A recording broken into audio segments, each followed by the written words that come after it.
हरे कृष्णा। तो अभी हम भगवद गीता के 8वें अध्याय के अंतर्गत श्लोक संख्या 27 पर विचार करेंगे।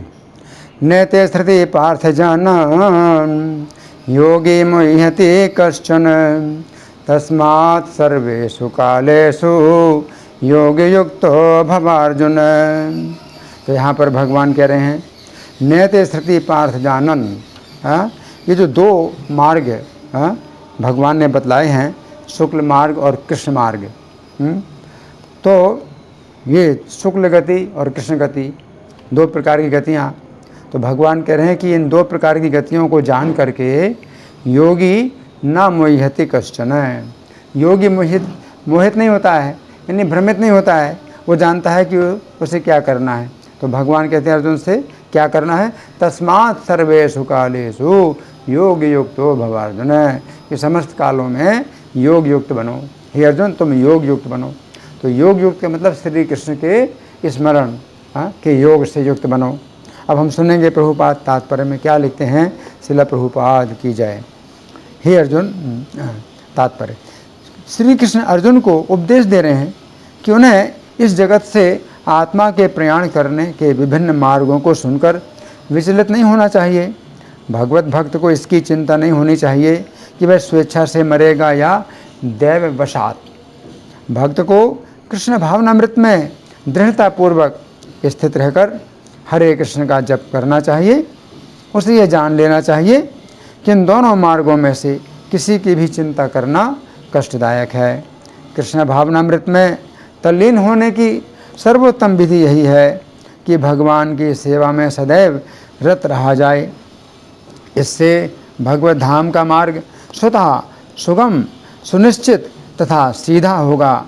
इस श्लोक का योग युक्त शब्द विशेष रूप से महत्वपूर्ण है। जो योग में स्थिर है वह अपनी सभी गतिविधियों में निरंतर कृष्ण भावनामृत में रत रहता है। श्रील रूप गोस्वामी का उपदेश है, अनासक्तस्ते विषयान यथारम उपयुञ्जतः।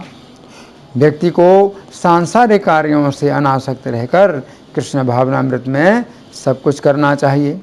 इसी विधि से जिसे युक्त वैराग्य कहते हैं व्यक्ति सिद्धि प्राप्त करता है। अतएव भक्त कभी इन वर्णनों से विचलित नहीं होता, क्योंकि वो जानता रहता है कि भक्ति के कारण भगवत धाम तक का उसका प्रयाण सुनिश्चित है।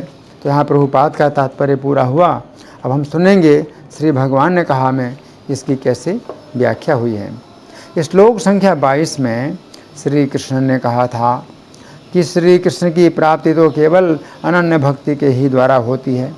फिर श्री कृष्ण ने श्लोक संख्या 23, 24, 25 इन 3 श्लोकों में उन लोगों के लिए 2 प्रकार की गतियों का वर्णन किया जो श्री कृष्ण के अनन्य भक्त नहीं हैं। उस समय अर्जुन के मन में ये शंका उत्पन्न हुई कि यदि श्री कृष्ण की अनन्य भक्ति ही सर्वश्रेष्ठ है तो श्री कृष्ण ने जो अन्य 2 गतियों का वर्णन किया है उन्हें जानने की क्या आवश्यकता है। अंतर्यामी होने के कारण श्री कृष्ण अर्जुन के मन की शंका को समझ गए। अतः उन्होंने इस श्लोक में कहा है कि जो व्यक्ति इन 2 गतियों को जान लेता है वो इन 2 प्रकार की गतियों से मोहित नहीं होता, बल्कि वो श्री कृष्ण की अनन्य भक्ति में ही अपना पूरा समय लगाता है। इस श्लोक में श्री कृष्ण की 2 अत्यंत महत्वपूर्ण शिक्षाएं हैं जिनकी हम क्रम पूर्वक चर्चा करेंगे। तो पहली शिक्षा, श्लोक की प्रथम पंक्ति के शब्द हैं न एते श्रुति पार्थ जानन् योगी मुह्यति कश्चन। अर्थात हे पार्थ, इन दोनों प्रकार की गतियों को जानकर योगी मोहित नहीं होता है। तो यहाँ पर श्री कृष्ण कह रहे हैं कि जो योगी इन दोनों प्रकार की गतियों को जान लेता है वह मोहित नहीं होता है कि किस गति को स्वीकार किया जाए तथा किस गति को छोड़ा जाए। ये तो सीधी बात है कि यदि हम श्री कृष्ण के अनन्य भक्त बन जाएं तो हमें श्री कृष्ण की प्राप्ति आसानी से हो जाएगी तथा इस प्रकार हम श्री कृष्ण के परम धाम जाने के अधिकारी बन जाएंगे। इसके अतिरिक्त यदि हम श्लोक संख्या 24 में वर्णित शुक्ल गति से जाएंगे तो ऊपर से ऊपर के लोकों को प्राप्त करते हुए ब्रह्मा जी के लोक में जाकर फिर महाप्रलय के समय श्री कृष्ण के धाम की प्राप्ति करेंगे।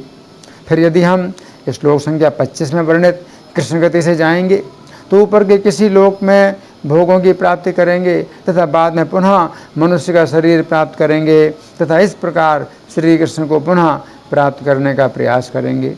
तो निष्कर्ष यही है कि हम श्री कृष्ण की अनन्य भक्ति का अभ्यास करें। ये बात समझने की है कि पार्थ शब्द का अर्थ है प्रथा का पुत्र। प्रथा कुंती महारानी का ही एक अन्य नाम है। तो यहाँ पर श्री कृष्ण अर्जुन के लिए पार्थ शब्द का प्रयोग करते हुए कह रहे हैं कि हे अर्जुन, जिस प्रकार तुम्हारी माता कुंती देवी इस विषय में मोहित नहीं हुई कि तुम्हें युद्ध करना चाहिए अथवा नहीं, उसी प्रकार योगी भी उक्त दोनों प्रकार की गतियों को जानकर मोहित नहीं होता है। जिस समय मैं कौरवों की सभा में संधि का प्रस्ताव रखने के लिए गया था तथा जिस समय उस सभा में संधि का प्रस्ताव सफल नहीं हुआ था, उस समय तुम्हारी माता कुंती देवी ने एक ही निर्णय दिया था कि तुम्हें युद्ध ही करना चाहिए। कुंती देवी जरा भी मोहित नहीं हुई कि धृतराष्ट्र चाहते हैं कि राज्य उनके पुत्र दुर्योधन को प्राप्त हो, इसलिए धृतराष्ट्र की इच्छा पूरी करने के लिए अर्जुन युद्ध न करें। कुंती महारानी को जरा भी मोह उत्पन्न नहीं हुआ। उसी प्रकार उक्त दोनों गतियों को जानकर योगी मोहित नहीं होता है।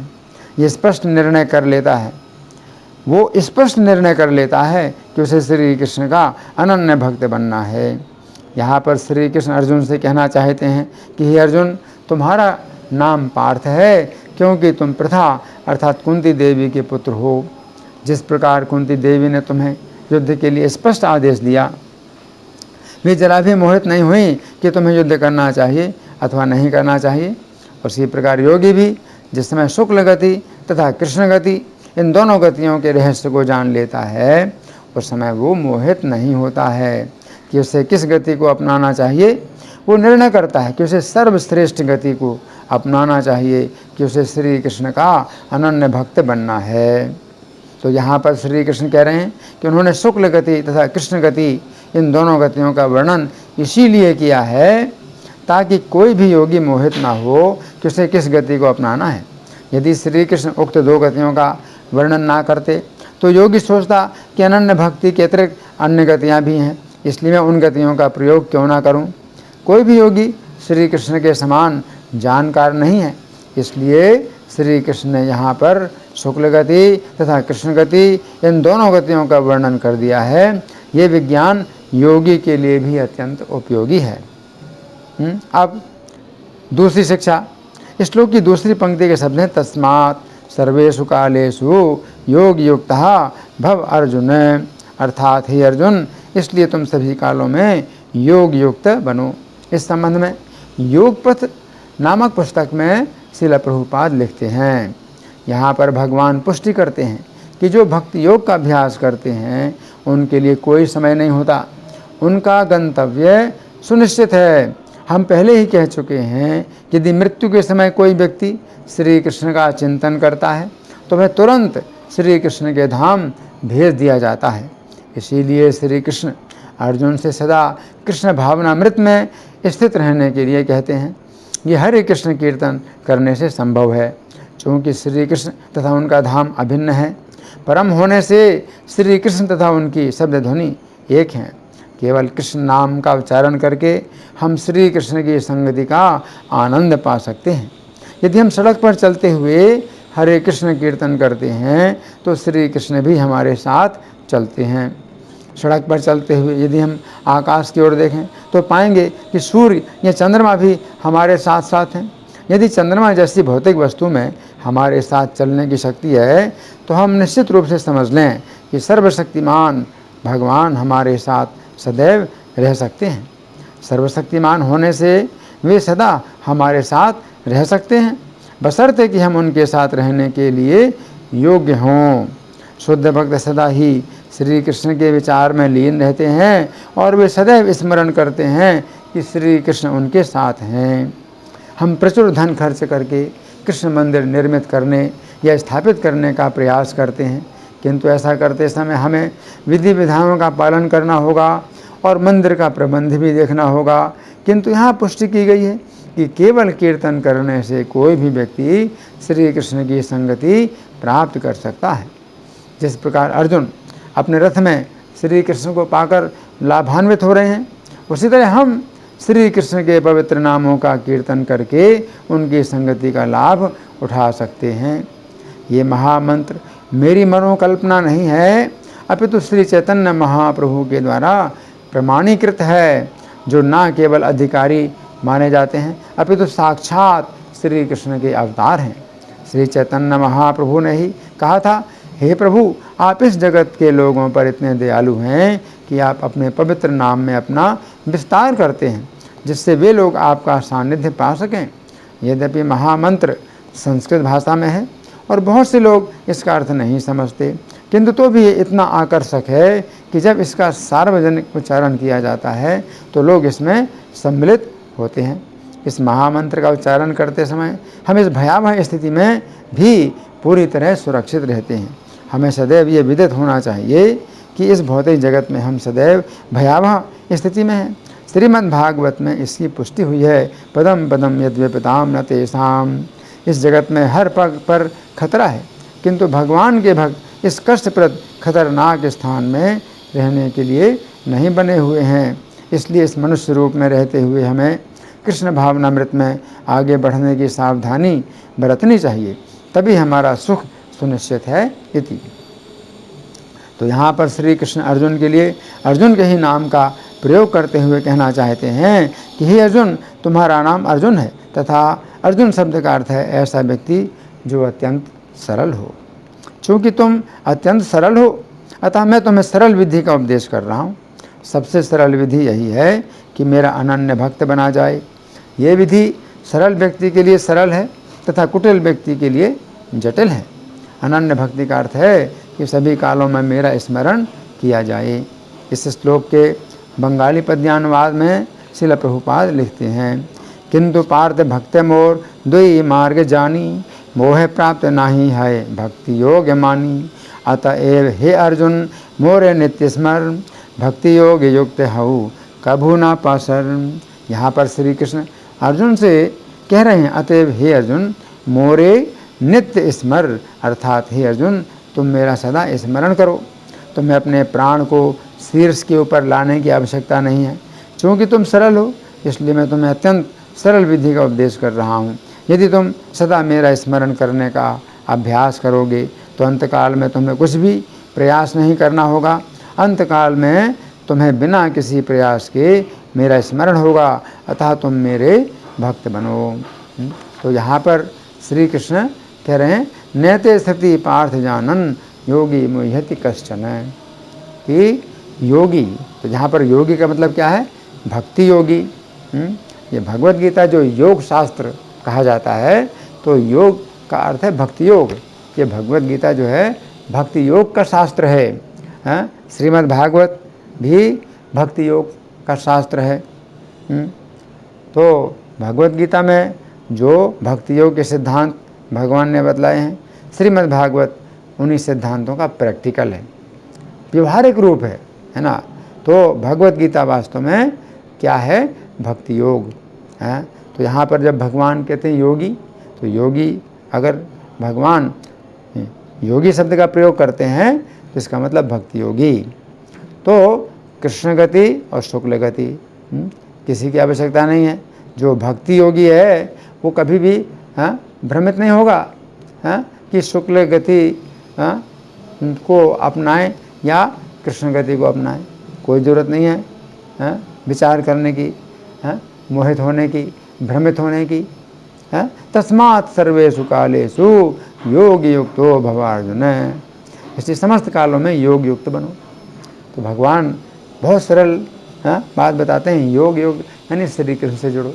और वही श्री कृष्ण जब चैतन्य महाप्रभु के रूप में आए, तो जहाँ श्री कृष्ण गीता में कहते हैं मेरा स्मरण करो, वहाँ पर श्री चैतन्य कहते हैं कि श्री कृष्ण के नाम का स्मरण करो। तो श्री कृष्ण का जो नाम है ये फिर और ज़्यादा सरल हो जाता है। श्री कृष्ण का स्मरण करें तो हम कैसे करें? श्री कृष्ण के रूप में हमारा मन नहीं लगता है, हमारा मन अशुद्ध है। श्री कृष्ण के गुणों में हमारा मन नहीं लगता है, हमारा मन अशुद्ध है। श्री कृष्ण की लीलाओं में हमारा मन नहीं जाता, हमारा मन अशुद्ध है। तो अशुद्ध मन से कैसे श्री कृष्ण का स्मरण किया जाए? तो श्री कृष्ण का स्मरण करने के लिए कुछ नहीं, थोड़ा सा प्रयास करना है 16 नामों का। तो 16 नामों का अभ्यास, ये हरे कृष्ण कृष्ण कृष्ण हरे हरे, हरे राम राम राम हरे हरे। तो चैतन्य महाप्रभु ने पतित जीवों के लिए, जो बहुत पतित हैं, बहुत अशुद्ध हैं, बहुत दूषित हैं, कोई उपाय नहीं कर सकते हैं, तो भगवान जो उपाय बताते हैं उससे सरल कोई उपाय नहीं हो सकता है। तो भगवान चैतन्य ने जो है ये 16 नाम का जो कीर्तन है वो बतलाया, और उन्होंने भविष्यवाणी की, पृथ्वी ते आछे जत नगर आदि ग्राम, सर्वत्र प्रचार होइबे मोर नाम।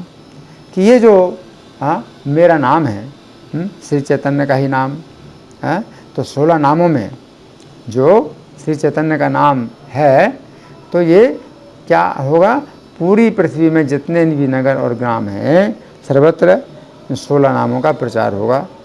तो चैतन्य महाप्रभु ने भविष्यवाणी की, और चैतन्य महाप्रभु की भविष्यवाणी पूरी करने के लिए चैतन्य महाप्रभु की शिष्य परंपरा में 10वें आचार्य श्रील प्रभुपाद हुए। उन्होंने चैतन्य महाप्रभु की भविष्यवाणी पूरी करी। तो चैतन्य महाप्रभु ने कहा था पूरी पृथ्वी में जितने नगर गांव हैं सर्वत्र उनके नाम का प्रचार होगा, ये हरे कृष्ण मंत्र का प्रचार होगा। तो प्रभुपाद ने ये कार्य जो है बड़े पैमाने में किया कि संपूर्ण पृथ्वी में जितने नगर और गांव, इतना तो नहीं अभी हो सका, लेकिन बड़े बड़े शहरों में तो हो ही गया। तो प्रभुपाद ने पूरी पृथ्वी के जो बड़े बड़े शहर हैं उनमें कर दिया, और ये सब जो कार्यक्रम हैं प्रभुपाद ने स्थापित कर दिया कि 10,000 साल तक पूरी पृथ्वी में ये नाम फैलता रहेगा। तो अब जो पृथ्वी के जितने देश हैं उनके बड़े बड़े शहरों में ये हरे कृष्ण आंदोलन स्थापित हो गया है। तो अब ये जो संदेश है ये पूरी दुनिया में जा रहा है, और प्रभुपाद के जो ग्रंथ हैं तो उनके माध्यम से हरे कृष्ण मंत्र पूरी दुनिया में जा रहा है। तो बहुत से लोग हैं जो हरे कृष्ण के केंद्रों में नहीं आते हैं, लेकिन अपने घर में रह कर के भी 16 माला जप करते हैं, 4 नियमों का पालन करते हैं, और इस प्रकार से पूरा लाभ उठा रहे हैं। प्रभुपाद के ग्रंथ इतने शक्तिशाली हैं कि घर घर में प्रभुपाद इन ग्रंथों के रूप में जाते हैं, और इन ग्रंथों के माध्यम से प्रभुपाद व्यक्ति को जो है हरि नाम में लगाते हैं। तो इस प्रकार से जैसा भगवान अर्जुन से कह रहे हैं तस्मात् सर्वेषु कालेषु योग युक्तो भवार्जुन, सब कालों में, तो ये जो बात है सब कालों में ये हरिनाम के द्वारा संभव है, क्योंकि दूसरे मंत्र हैं तो हर समय उनका जप नहीं किया जा सकता, हर स्थान में उनका जप नहीं किया जा सकता, और हर व्यक्ति को अधिकार नहीं है उन मंत्रों का जप करने के लिए। लेकिन हरे कृष्ण मंत्र ये कलयुग में जो है, कलयुग का ही मंत्र है, तो कलयुग का ही मंत्र है, तो जितने भी कलयुग के पतित जीव हैं उनको भी इस मंत्र में अधिकार है। तो इस मंत्र में अधिकार है क्योंकि भगवान चैतन्य ने दिया है, और भगवान चैतन्य श्री कृष्ण से कहते हैं, स्वयं ही तो श्री कृष्ण है वो, तो वो कहते हैं कि आपकी इतनी कृपा है कि आपने इन नामों का स्मरण करने में कोई नियम नहीं बनाया है। तो चैतन्य महाप्रभु स्वयं ही इतने दयालु हैं कि पतित से पतित जो जीव हैं उनका उद्धार कर दिया, तो हरिनाम के द्वारा। और प्रभुपाद भी जो है चैतन्य महाप्रभु के जो है अनुयायी, पक्के अनुयायी होने के कारण उन्होंने भी हर व्यक्ति को ये नाम दिया। उन्होंने भी कोई विचार नहीं किया कि कोई कितना जो है गिरा हुआ है, कोई कितना दूषित है, अशुद्ध है, तो प्रभुपाद ने सब जगह ये नाम फैलाया। तो इतनी सरल विधि, कलयुग के लोग जितने पतित हैं उतनी ही सरल विधि भगवान जो है दे रहे हैं। तो गीता में जो भगवान कह रहे हैं तस्मात् सर्वेषु कालेषु योग युक्तो भव अर्जुन, तो इससे कोई व्यक्ति सोचेगा कि योग युक्त, हर समय योग युक्त कैसे होएं, हैं, योग के लिए हैं, ध्यान के लिए एकांत स्थान की आवश्यकता है और कुछ खाना पीना नहीं है, हवा पी के रहना या सूखे पत्ते खाना कैसे होगा? योग कैसे होगा? तो प्रभुपाद जैसे समझा रहे, चैतन्य महाप्रभु के संदेश को जिस प्रकार समझा रहे हैं, तो उससे हमें जो है बहुत सरल अब ये जो है लगता है कि हर समय योग युक्त हम हो सकते हैं। धन्यवाद। हरे कृष्णा।